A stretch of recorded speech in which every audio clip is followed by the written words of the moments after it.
Hey, this is Shiraz, and before we get started, I just want to let you know that when I clear something for someone, when I cause a shift, I tend to yawn and cough from the energetic shift that happens. I don't know why it happens. It's just how my body works. And if you don't know that, you're going to listen to this video and go, what the hell is wrong with this guy? You might still think that, but now there's more of an explanation. The other thing to keep in mind is that if you hear something that you can absolutely relate to, when I cleared for them, you can get it cleared for you too. Just say yes when they're saying yes, and it works. I have people that watch these videos every morning to get stuff cleared. This can be your new morning habit too. Okay, that's enough for that. Let's get on with the video. I hope you enjoyed. I hope you get a great shift out of it. See you soon. My stories and beliefs are that my energetic discernment is off and that it's harder to tell what a person's really about now than it was when I was in school, since things are more sophisticated now, I guess. Why are things more sophisticated now? That people are better at energetically hiding their true intentions. Okay, so that's your story. Mm-hmm. People haven't really changed much in thousands of years. So if you believe that they can hide their intentions better now, ooh, now Either that or I've just gotten more awkward at discerning it. okay, but what's the advantage to that for you? I don't consciously know. Okay, but you wouldn't create it if there wasn't an advantage to it. So part of you wants to not know what people's motives are.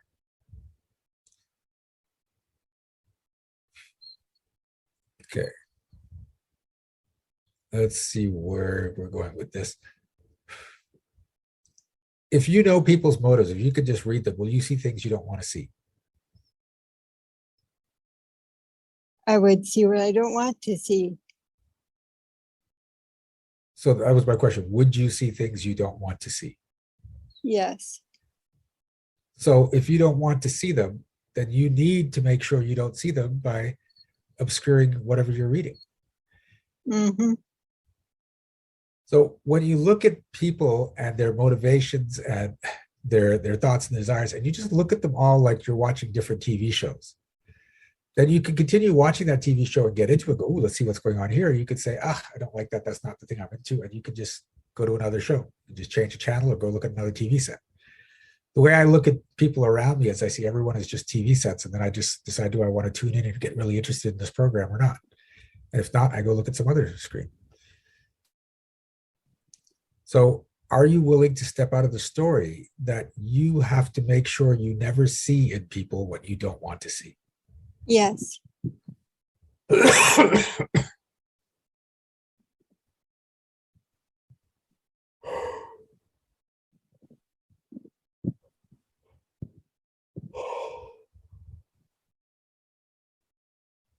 That also reminds me of there maybe being a movie on in class in grade school that I wasn't particularly interested in and not wanting to be in the room.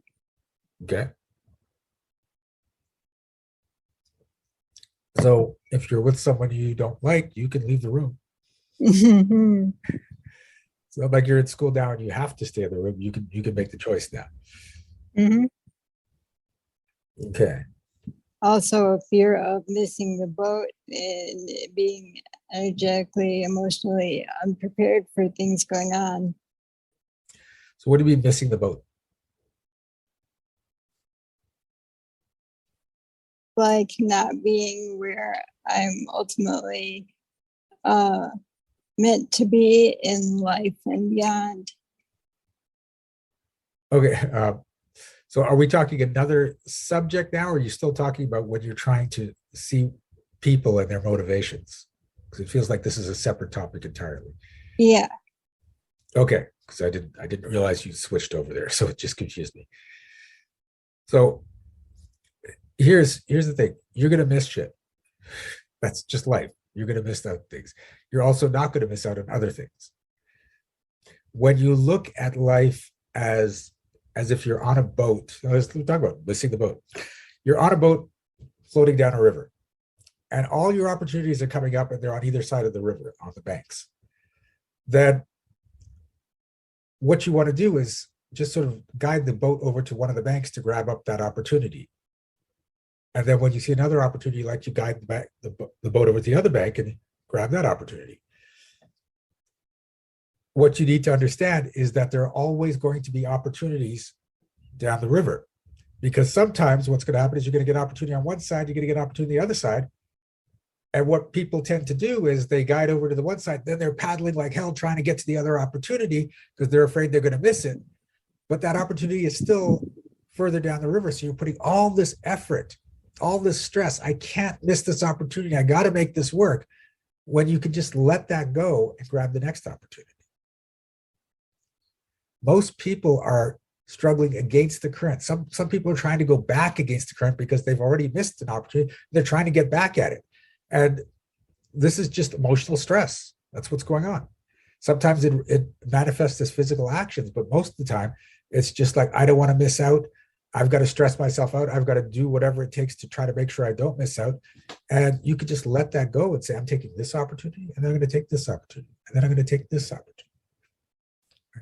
I'm going to make a practice of listening to that 12-minute audio. Okay, good. Right. And this is the thing, because just recently I started to stress myself out because there was an opportunity in Chicago to do a lot of networking. It was called the Wealth Mastery workshop. A bunch of people I knew were going there, so I could hang out with them, but also make other connections. But I had just done 3 separate trips and I was exhausted. And rather than say, oh, I'm going to have to push myself and get down to Chicago and do this event for 3 days, I said, you know what? There's another one in December. I'll just go to that one. And it was just this, oh, right. And as a result of that just being, having the space to breathe, I actually closed a high-end client that weekend instead of going to that event. And I was going to go to the event to try to see if I could close a high-end client. I didn't need to go anywhere because the opportunities, I just let it happen. I let it flow. And the more you realize there's always going to be opportunities, and you just take the ones that are in flow with you, the more opportunities in flow you will see and be able to line yourself up with as they show up on either side of the riverbank. But if you keep paddling and trying to force things to work and go against the current, you're going to create that life where it's just work hard all the time. Okay, so are you willing to, yeah, we're going to do it again. Are you willing to step out of the story that you have to make sure you never miss an opportunity? Yes.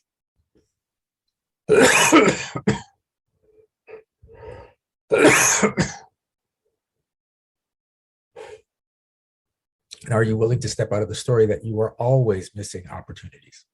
Yes.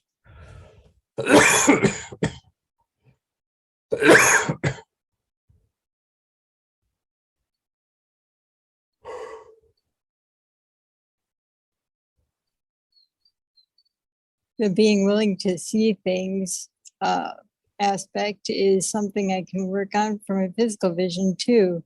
Yes. That got shut down for me around 4th or 5th grade. Okay. So are you willing to stop being 9 when it comes to seeing other people and their motivations? Yes.